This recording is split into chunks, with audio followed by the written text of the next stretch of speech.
다음 세대가 점점 오늘날의 교회 안에서 줄어들고 사라지는 현상들이 나타나고 있음을 보면서 염려하던 중에 오늘 누군가가 이런 말을 했습니다. 한국교회 진짜 위기는 다음 세대의 인원이 줄어드는 게 있는 게 아니라 그 세대들이 우리가 체험한 부흥을 제대로 경험하지 못한 채 교회 구성원이 되고 있다는 것이다.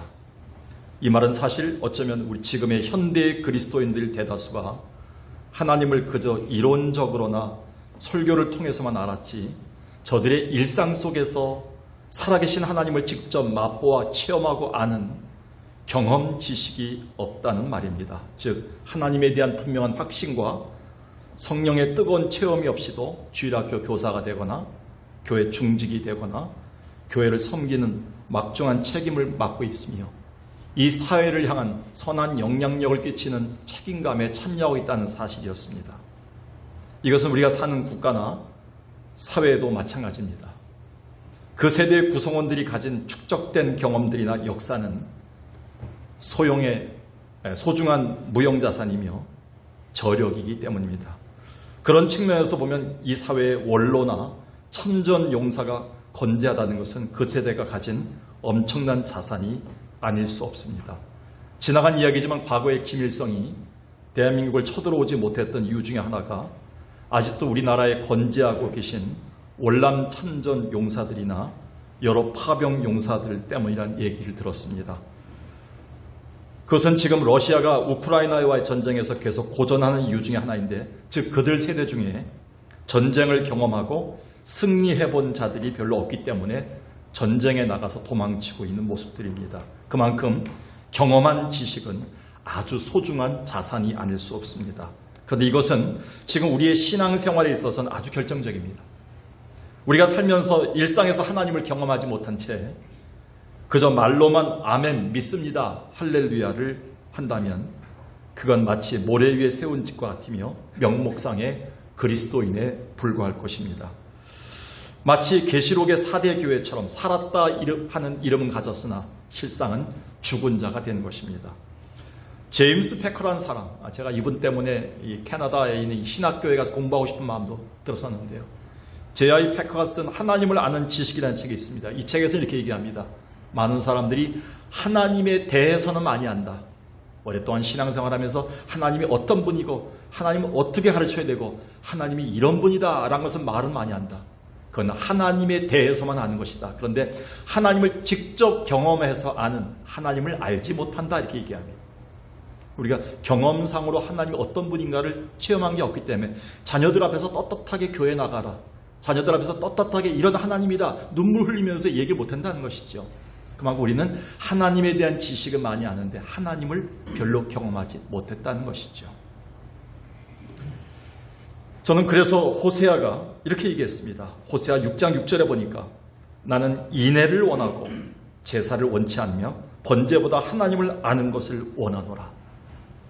교회에 날마다 나오고 한 번도 예배 빠지지 않고 하나님을 많이 아는 것이 중요한 것이 아니라 내가 사랑을 베풀고 하나님 말씀대로 살아보고 부딪혀보고 상처도 받아보고 상처도 싸매보고 갈등해보고 무너지고 일어나 보면서 우리는 그 안에서 하나님을 힘써 알아야 된다 이렇게 얘기합니다. 여기서 안다는 말, 이 말은 다 아트란 말로 썼지만 히브리어에 이 원래 야다라는 동사에서 유래됐습니다. 야다가 뭐냐면 체험해서 알다, 경험해서 알다는 뜻을 갖고 있습니다. 그래서 더 나아가 시편 기자는 이렇게 유명한 말을 했죠.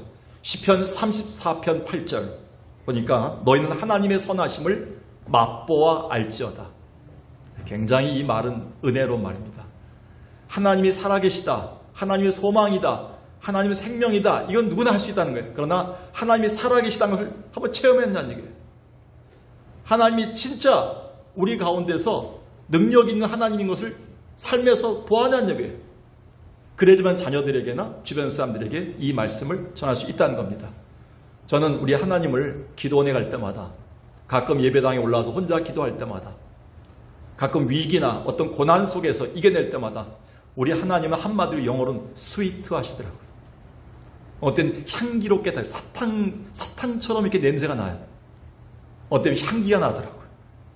그 하나님이 어느 날 저를 덮어주실 때는 하나님 참 스위트하시다. 네, 여러분 죄송하지만 우리 집에 있는 자녀들 또는 남편들, 아내들 보면 그렇게 스위트하진 않잖아요. 나이 들면서 퉁명스럽잖아요. 우리가 보면 서로 스위트하게 대하지 않는데 우리 하나님은, 제 삶에서 경험한 하나님은 참 스위트하세요. 보면 따뜻해요. 언제든지 받아주시는 것 같아요. 이 하나님을 전하고 싶더라고요. 그래서 목회자 생활을 하는 것 같습니다. 이 하나님을 경험해 봤어야지만 사람들에게 얘기할 수 있지 않을까라는 생각합니다. 그래서 욥은 이렇게 얘기했어요. 욥기 40편 5절에 보니까 내가 이전에는 고난당하기 전에는 아픔과 슬픔과 그 어려운 경험을 당하기 전까지는 하나님을 그전 귀로만 들었다, 설교로만 들었는데 이제는 하나님을 눈으로 뵙는 것처럼 생생하다, 이렇게 얘기한 거예요. 얼마나 하나님을 아는 지식이 경험적으로 쌓여졌습니까? 죽음의 고비를 건넜던 권사님들, 아픈 암수술과 여러 가지 고통을 겪었던 집사님들이 저에게 한 말이 있습니다. 하나님, 교회가 얼마나 그리운지요. 얼마나 목사님의 설교가 그리운지요. 얼마나 집에 들어가고 싶은지요. 얼마나 교회 계단에 올라오고 싶은지요. 그 난간을 잡고라도 그들은 경험한 거예요. 체험한 거예요. 아는 거예요. 알므로써 경험에서 받은 지식이 얼마나 큰 자산인지 아십니까? 이건 신앙생활에 아주 결정적입니다. 오늘 본문 말씀은 도저히 상상하기 힘든 고난과 아픔의 시기를 겪고 있었던 2000년 전 초대교회를 향해서 사도 바울이 쓴 편지의 서문 부분입니다. 한번 8, 9절을 볼까요? 형제들아, 우리가 아시아에서 당한 환난을 너희가 모르기를 원치 아니한다. 그러니까 지금 바울이 아시아에서 엄청난 고통을 당했다고요. 바울과 전도 일행들이 힘에 겹도록 심한 고난을 당하여 살 소망까지 끊어졌다. 여러분, 살 소망까지 없을 때를 경험한 적이 있습니까? 여러분의 인생에서 아마 그런 적이 있을 겁니다. 오죽했으면 살 소망까지 생기지 않겠습니까? 그리고 9절에 보니까 내 자신이 사형 선고를 받은 것처럼 난 이제 죽겠구나 라고 생각한 적이 있었다는 거예요. 근데 바울이 여기서 무너졌나요? 바울이 여기서 끝났나요? 바울이 이 편지를 쓰면서 뭐라고 씁니까? 나는 그걸 통해서 하나님을 더욱더 신뢰하게 되었다. 이 간증이 나온 거예요. 이것이 나의 간증이다, 찬송이다, 이렇게 쓰고 있는 겁니다. 그래서 3절에서 찬송하려다게 쓴 겁니다. 오늘 우리는 바울이 자기의 삶 속에서 경험했던 하나님의 신앙 고백을 우리가 할 수 있어야 됩니다. 어느 때보다도 힘든 시기를 보내고 있는 우리가 이 세상과 다음 세대 앞에서 가르치고 고백해야 될 가장 담대한 것은 우리가 경험한 하나님에 대한 지식이에요. 우리가 경험하지 않고 자녀들을 불러놓고 교회에 나가야 된다, 하나님을 믿어야 된다, 어려울 때 기도해야 된다, 하나님은 의지해야 된다, 경험하지 않은 걸 얘기할 때는 굉장히 힘듭니다. 그래서 존 스타터 목사님은 전도가 무엇인가, 전도란 한 거지가 다른 거지에게 가서 빵이 있는 장소를 가르쳐주는 것이다. 단 그 거지가 손이 포동포동하고 얼굴이 발그하게 하고 통통해야 된다, 이렇게 얘기했어요. 근데 한 거지가 깡 말라갖고 죽어가면서 가서 저 빵이 저기 있으니까 가서 먹어, 이렇게 얘기해서는 전도가 되지 않는다는 겁니다. 우리도 거지였고 힘든 상황이었지만 예수로 말미암아 우리 인생이 변했다, 내가 만난 하나님을 와 보라, 사마리아 여인처럼 그렇게 할 때만이 가장 담대한 고백을 할 수 있다는 것이죠. 이게 우리 자산입니다. 이게 교회의 힘이에요. 저는 그래서 다음 세대와 이 세대 또한 우리가 만날 하나님을 전하는 것은 바로 우리의 경험된 지식임을 말씀드리는 겁니다. 그렇다면 지금 우리가 살면서 경험해야 될 하나님은 어떤 분이신가요? 첫 번째는요, 우리가 위로가 되시는 하나님을 만나야 됩니다. 앞서 읽은 8절 9절에서 바울이 말하는 절망의 상황이란 사도행전 19장에 나오는 에베소 지역 전도 때 일어난 소동 사건을 얘기합니다. 그것 때문에 바울과 전도팀은 고소를 당했고요. 얼마 후에는 굶은 사자들을 풀어놓는 에베소 원형극정에 그들이 갇혀서 잔인한 사자들의 밥이 될, 찢겨서 밥이 될 그런 상황입니다. 그 당시 에베소 지역의 타키투스나 요세푸스의 기록들을 보면 한 5만 명 정도가 죽었답니다. 사자에 뜯겨서, 기독교인들이. 예수를 고백한 거, 예수 믿는 것 때문에 예수 믿는 사람들이 굶주린 사자에게 찢겨서 죽는 모습을 사람들이 봤다는 겁니다. 사람들은 그 경기장에서 위에서 어떻게 합니까? 콜로세움 가보셨죠, 여러분들? 박수를 치면서 기독교인들이 죽어가는 모습을 웃고 장난치고서 포도주를 마시는 겁니다. 이렇게 2000년 전에 에베소 교회 그 상황이 그랬습니다. 바울도 그럴 죽음의 상황까지 놓였었다 이렇게 얘기합니다.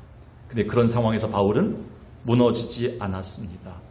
오늘 성경처럼 위로가 되시는 하나님을 만났다는 거예요. 그 절망의 위기 한복판에서 이 편지를 찬양으로 시작하는 게 3절입니다. 찬송하리로다. 그 찬송의 대상이 뭡니까? 내가 믿는 하나님이 어떤 하나님이었다고요? 위로가 되신 하나님이었다. 이렇게 고백하고 있는 거예요. 절망의 바다에 빠질수록 더 깊을수록 우리는 위로의 하나님이 가장 가까이 계십니다.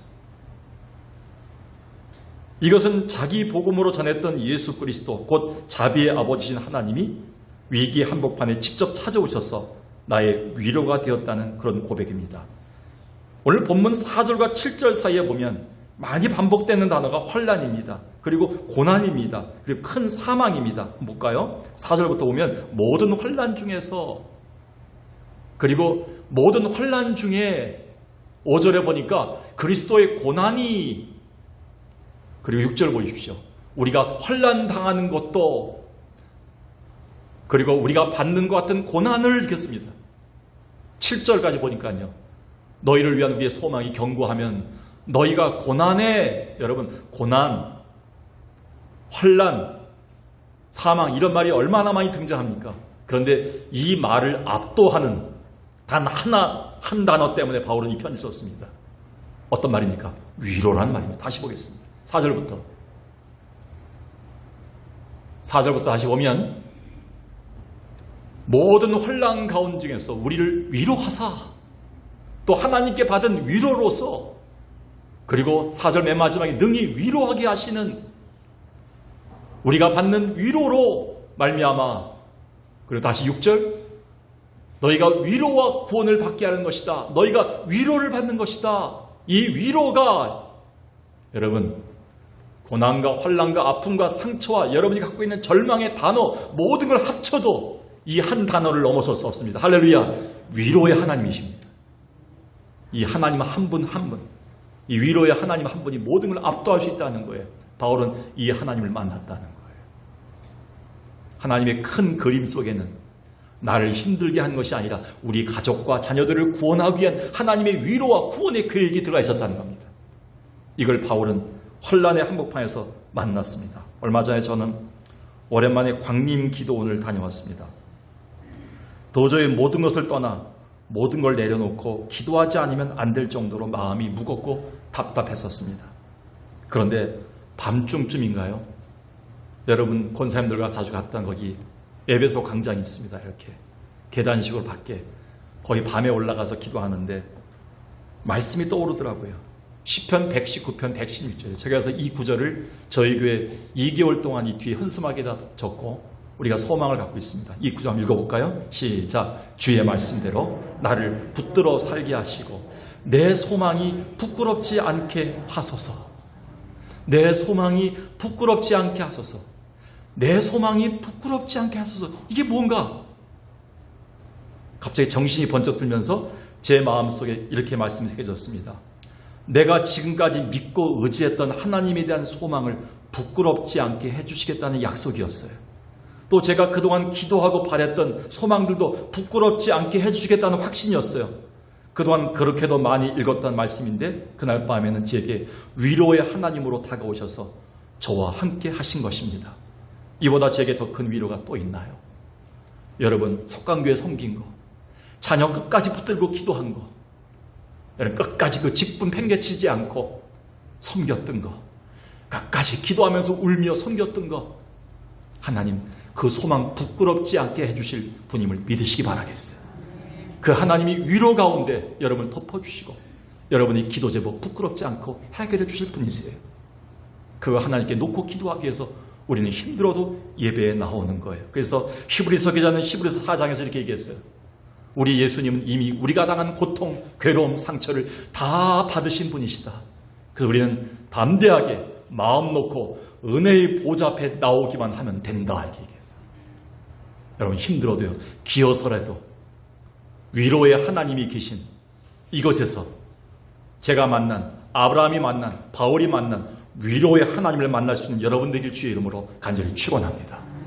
두 번째는요, 예수를 다시 살리신 능력의 하나님을 경험해야 됩니다. 사람이 되게 생명이 위태로울 정도의 상황이 아니면 믿을 구석이 아직 있어서인지 자기 지혜와 자기 국리부터 먼저 생각하는 자구책이 나옵니다. 목사님이 이러면 됩니다. 이러면 됩니다. 여보 이렇게 합시다 라는 자기 자구책이 자꾸 생겨납니다. 그런데 아예 살 소망조차 없어지면 그제서야 연약한 인간은 가장 진솔하게 창조주 앞에 벌거벗고 서게 됩니다. 하나님 해주셔야 됩니다. 그때가 믿음입니다. 거기까지가 믿음이라 하지 않습니다. 단지 신념이겠죠. 그러나 믿음은 하나님 앞에 아무것도 해결책이 없습니다. 하나님밖에 없습니다. 하나님만이 대책입니다 라고 벌거벗고 서 있을 때, 그때 우리는 능력의 하나님을 의지하는 믿음이 생기는 거예요. 고린도후서 1장 9절에 보니까 우리 마음에 사형 선고를 받은 줄 알았으니 이는 우리로 자기를 의지하지 말고 오직 누구? 죽은 자를 다시 살리시는 하나님만 의지하게 하심이라. 여러분, 두 번째 기억하십시오.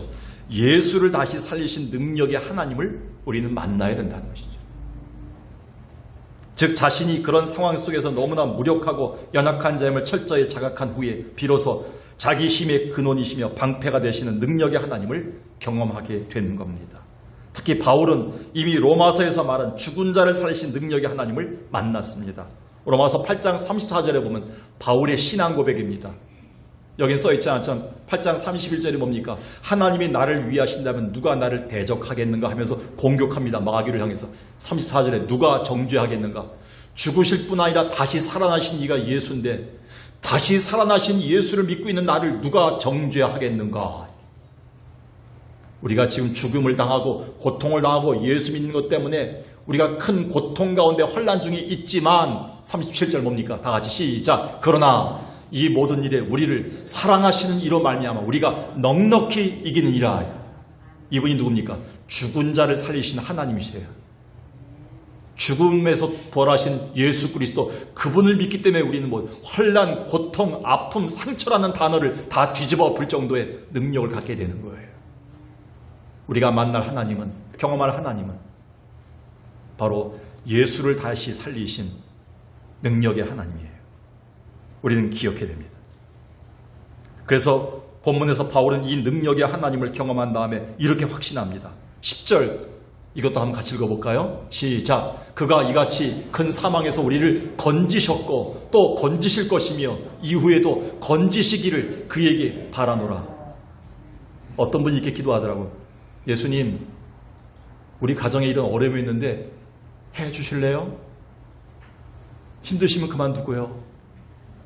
안녕, 돌아갑니다. 기도가 필요한데. 그렇게 번개 기도하고 간 분들이 있더라고요. 기도에 왔으면 소나무 뿌리를 뽑든지 여러분이 뭐라 뽑고 가셔야 되는데 뽑지 못하니까 자녀들 앞에 얘기할 게 없는 거예요. 근데 여기 바울은요, 하나님이 나를 건지셨고 지금도 건지고 계시고 앞으로도 건지실 것이다.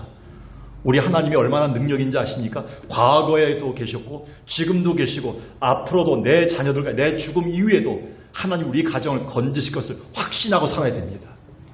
바울이 경험한 능력의 하나님이 이런 하나님입니다. 왜? 죽은 자를 살리신 분이기 때문에. 지금은 일산에서 교회 안수 집사로 섬기는 분이 있습니다. 누구라고 얘기하기 힘든 제 지인이기 때문에. 그는 젊은 시절에 전국 불자회 회장까지 지냈던 분입니다. 근데 오포상을 잘 하다가 갑자기 작은 부족으로 부도를 당하게 되었습니다. 설상가상으로 몸에 이상이 생겨서 쇠약해져서 몸져 눕게 되었는데, 그러면 내가 죽겠다 싶어서 어느 날 겨우 일어나서 늘 찾아가던 사찰에 불공을 들여 올라갔습니다.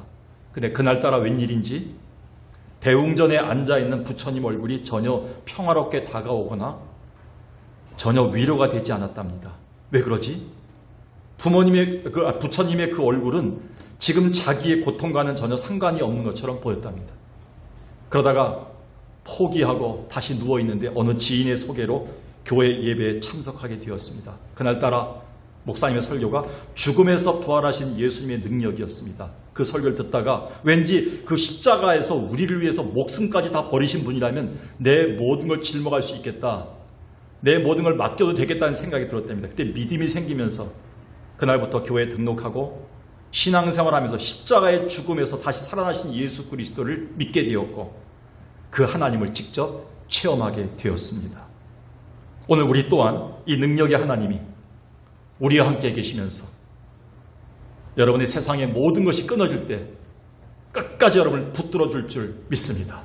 세상에 믿던 모든 것 끊어질 그날 되어도 구주의 언약 믿사와 내 소망 더욱 크리라. 주 나의 반석이시니 그 위에 내가 서리라. 그 위에 내가 서리라. 2절만 부르겠습니다. 무섭게 바람 보는 밤 물결이 높이 설릴 때 우리 주 크신 은혜에 소망에 갇힐 줄. 아멘. 주 나의 반석이시니 그 위에 내가 서리라.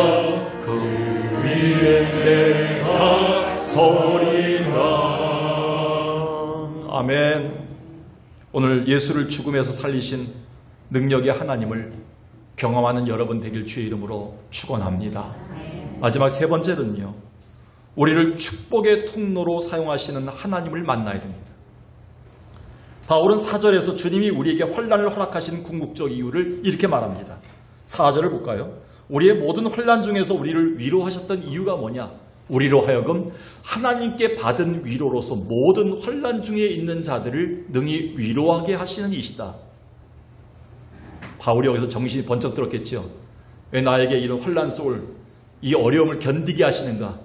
근데 그 이유가 환난을 경험하고 이겨낸 자만이 자녀들을 향해서, 주변 이웃들을 향해서 이 하나님이 살아계심을 증거할 수 있다는 거예요. 내가 하나님께 받은 위로가 없으면 남들을 어떻게 위로할 수 있습니까? 내가 능력의 하나님을 체험하지 않으면 어떻게 하나님만 의지하라는 말을 할 수 있겠습니까? 어불성설이지요. 바울은 그거를 깨달았다는 겁니다. 오늘 우리가 절망과 숱한 환난 중에서 만난 위로의 하나님, 능력의 하나님을 우리 주변에 우리와 건과 동일한 아픔과 고통을 겪는 자들을 위로하고 힘주시기 위해서 우리를 이렇게 부르셨다는 겁니다. 하나님의 큰 구원의 그림 속에 우리를 부르셨다는 겁니다. 고린도후서 1장 6절에서 이렇게 얘기합니다. 우리가 환난 받는 것도 아주 대조적입니다. 너희의 위로 때문이다. 너희의 구원 때문이다. 우리가 위로를 받는 것도 너희의 위로를 받게 합니다.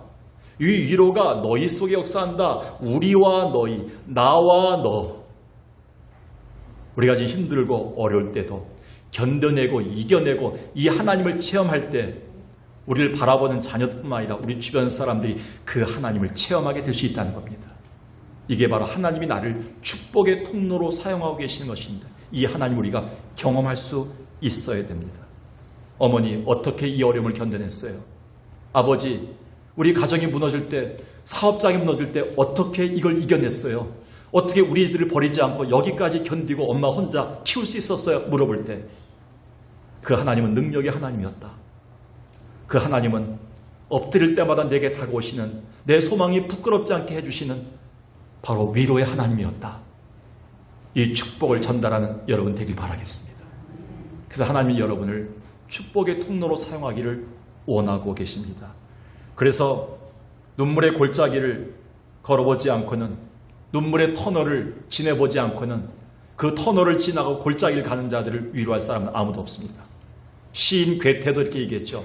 눈물 젖은 빵을 먹어보지 않는 사람은 인생을 논하지 않겠노라. 하나님을 경험한 자만이 우리 이웃들에게 선한 영향력을 줄 수 있고 그들에게 진정한 친구가 될 수 있음을 우리는 기억해야 됩니다. 안타깝게도 그동안 코로나 상황이라는 특수한 상황 속에서 잔뜩 움츠려만 있다 보니 어느새 죽은 자를 살리신 능력의 하나님, 절망 가운데 참 위로가 되시는 하나님이 우리로부터 멀어졌습니다. 이제 하나님 해도 마음에 감동이 없어요. 주여 하면 눈물이 안 나요. 이제는요. 엎드려도 기도해도 찬송해도 아무런 감동이 없어요. 이 예배 언제 끝나나? 언제 마치나? 그런 마음이 들면 우리는 큰일 났습니다. 이 능력의 하나님, 위로의 하나님 나하고는 상관이 없어지는 거예요. 코로나가 우리를 그렇게 만들고 하고 있는 거예요. 하나님의 선하심을 맛보아 알 수 있는 기회들을 점점 놓치고 있는 거예요. 또한 전도와 선교와 구제 그리고 신앙 활동 속에서만 특별히 체험할 수 있는 하나님의 살아계심을 경험할 방법이 별로 없어지는 겁니다. 저는 이거야말로 지금 우리 기독교가 당한 위기 중의 위기라고 생각합니다. 코로나가 경우에서 학생들이 줄어들고 다음 세대가 줄어든 것도 위기지만 교회 재정이 없어지는 것도 위기지만 위기 중의 위기는 교회 구성원인 우리가 하나님을 경험해보지 않은 채 마스크만 쓰고 지내다 3년 동안 그 하나님을 잃어버리는 것의 위기입니다. 예배조차 잃어버리고 기도조차 잃어버리고 찬송조차 잃어버린 그 위기를 우리는 겪고 있다는 겁니다. 이제 전할 방법이 없다는 겁니다. 복음의 능력이 없어졌다는 겁니다. 교회의 능력이 상실했던 겁니다. 소중한 자산이 없어진다는 겁니다. 그래서 호세아는 이렇게 눈물로 외쳤어요. 방탕하고 진노의 가운데 있던 심판받는 이스라엘 백성들에게서 이렇게 외쳤어요. 이 외침에 우리는 귀 기울여야 됩니다. 호세아 6장 1절에 보니까 오라 우리가 여호와께로 돌아가자. 왜 돌아가야 됩니까? 하나님이 지금 우리를 진노하시고 심판하시고 찢기셨으나 하나님이 도로 우리를 고치실 것이다. 나를 살리시고 치료하시고 고치신 하나님을 내가 경험해야지만 내가 살아나게 되고 살아난 다음에 다른 사람들을 구원할 수 있다 이렇게 얘기합니다. 그게 바로 2절에 그래야 우리가 살아나리라. 3절에 봅시다. 그러므로 우리가 여호와를 알자. 어떻게 힘써 알자. 지식적인 하나님이 아니에요. 내가 무너지고 엎어지고 내가 부서진 가운데서도 나를 다시 치료하시고 회복하시는 위로의 하나님, 능력의 하나님을 경험한 다음에 우리가 나가자 이렇게 얘기하는 거예요. 코로나는 우리에게 아픔을 줬지만 어떤 의미에서는 하나님을 깊이 체험할 때입니다. 이 기회를 놓쳐서 안 됩니다. 어제 제가 달력을 보다가요. 90일밖에 안 남았더라고요. 90일도 아니에요. 80며칠 남았어요. 올해가. 여러분, 이 하나님을 경험할 수 있는 기회가 얼마 남지 않았어요. 여러분이 믿는 기도, 여러분 바라고 있는 하나님, 여러분이 외치는 모든 삶이 그 소망이 부끄럽지 않기를 위해서 여러분 계속 코로나 상황임에도 불구하고 나를 축복의 통로로 사용하신 하나님을 경험하는 여러분 되길 주의 이름으로 축원합니다. 말씀을 마칩니다. 우리는 앞서 간증한 것처럼 우리의 소망이 부끄럽지 않기를 사모하기 위해서 내가 믿는 하나님에 대한 소망이 부끄럽지 않기 위해서 내가 섬겼던 교회의 소망이 부끄럽지 않기를 위해서 그리고 그동안 기도했던 이 기도의 제목들이 그리고 하나님의 응답이 부끄럽지 않도록 하나님께 계속 나가야 됩니다. 그래서 우리는 이 어려움 속에서도 이런 하나님을 체험해야 됩니다. 우리가 만날 체험할 하나님은 바로 위로의 하나님이십니다. 그리고 예수를 다시 살리시는 능력의 하나님이십니다. 우리를 축복의 통로로 사용하시는 하나님이십니다. 이 하나님을 경험하는 여러분 되기를 주의 이름으로 간절히 축원합니다.